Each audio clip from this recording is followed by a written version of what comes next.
So, I like children to remember my name. Sometimes I can't even remember my name, so I always bring one of these, and everybody knows what this is. What is this? This is a jar, and a very fast plane is called a... So my name is Georgette. So I always tell the children when they go home, they can read something in the cabinet and they don't remember my name, they can say, oh, there was this lady and she had all these things, bug necklaces, giant fish gills, and her name was peanut butter. No, my name was Georgette. Anyway, I speak 5 languages. I'm also a dream shaper artist. We follow all the educational standards. All of our dream shaper artists do. And I like my children to learn other languages too, so I always make sure they can read in English. And I ask them to read this, and this says K-S-S-O. And I tell them that if they pronounce it a little differently, they are now saying something in Spanish. Que-es-eso. So they can go to the playground the next day and they go, come here, look. Que-es-eso. And then the kids will go, wow, you learned Spanish. Where? Okay.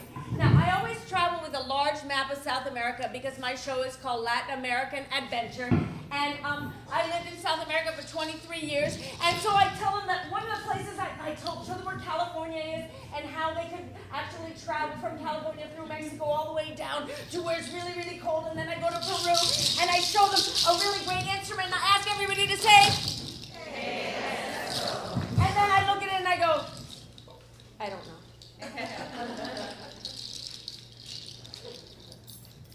And some of them say their teeth, their toenails, and this. And I go, no, this is the ultimate recycled instrument. You all know what it is?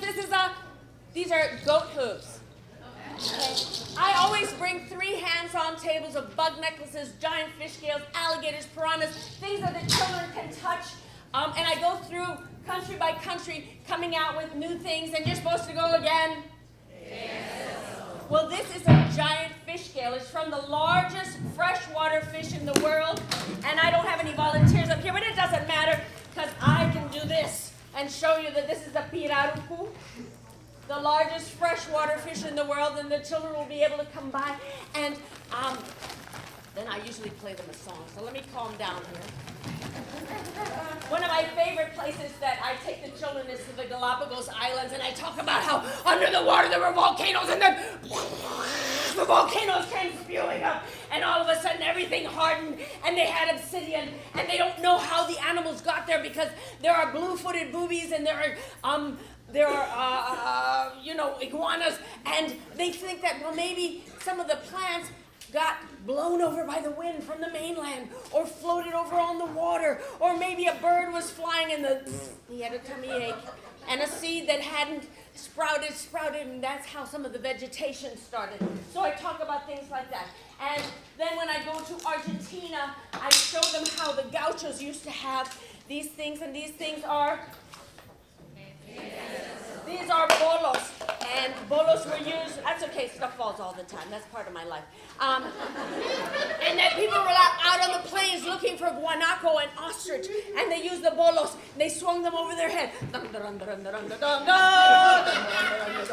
they throw it at the animal's feet, and then what happens to the animal? He trips and falls, and then there's a minute left, and so,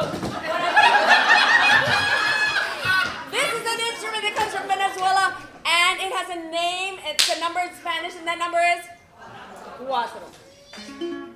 And then I teach them a song, it has direction, and we sing things like Periquito, periquito, te pareces a tu papá. Point up, pretend you learned this already. Por arriba, por abajo, por delante, por detrás. 30 seconds, oh my God. Then we use the chocolate and chocolate beater. So we go, stop it, Michael. We go from Ecuador to Peru to Venezuela to the Amazon jungle, showing children different artifacts. All of them are authentic, teaching them some Spanish, and then they have the opportunity to touch it. My name